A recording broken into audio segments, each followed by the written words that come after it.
कबीर की बातें सुनकर बहनों ने उसको पैसे वापस किए और घर छोड़कर जाने का नाटक करने लगी।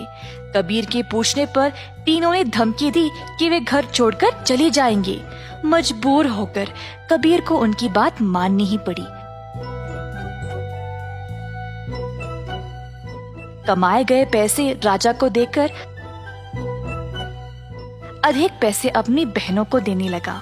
ये सिलसिला कई दिनों तक चलता रहा। कुछ ही समय में कबीर की बहनें नए नए साड़ियां और गहने खरीदने लगे और अच्छा खासा खाने भी लगे। उनकी जिंदगी ही बदल गई। घर पर बैठे बिना तीनों सज धज के बाहर घूमने लगे, सबके आगे दिखावा करने के लिए।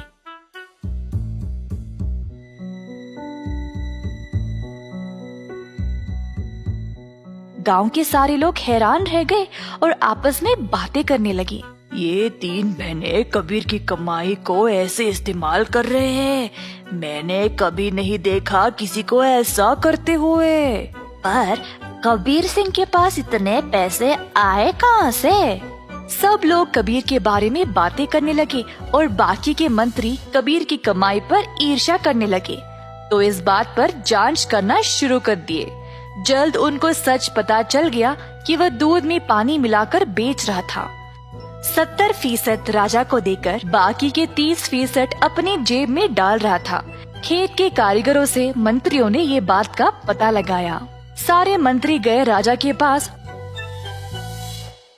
और उनको पूरा सच बता दिया। अब क्योंकि राजा को कबीर से बहुत लगाव था, उनको इस बात पर यकीन ही नहीं हुआ, पर उनके पास और कोई रास्ता नहीं था सिवाय कबीर को दंड देने का। तीनों बहनें आए कैद खाने अपने भाई को देखने के लिए और उनको बहुत बुरा लगा कि उनकी ही वजह से उनका भाई आज जेल में बंद पड़ा है।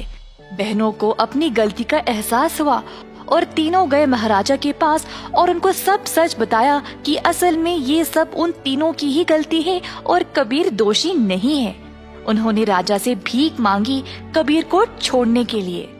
जब राजा ने ये सब सुना तो उन्होंने तीनों बहनों को भी कबीर के साथ कैद खाने में ही डाल दिया और कहा, दंड केवल गलत करने वाले को ही नहीं, गलत सोचने वाले को और गलती में हिस्सा लेने वाले को भी मिलनी चाहिए।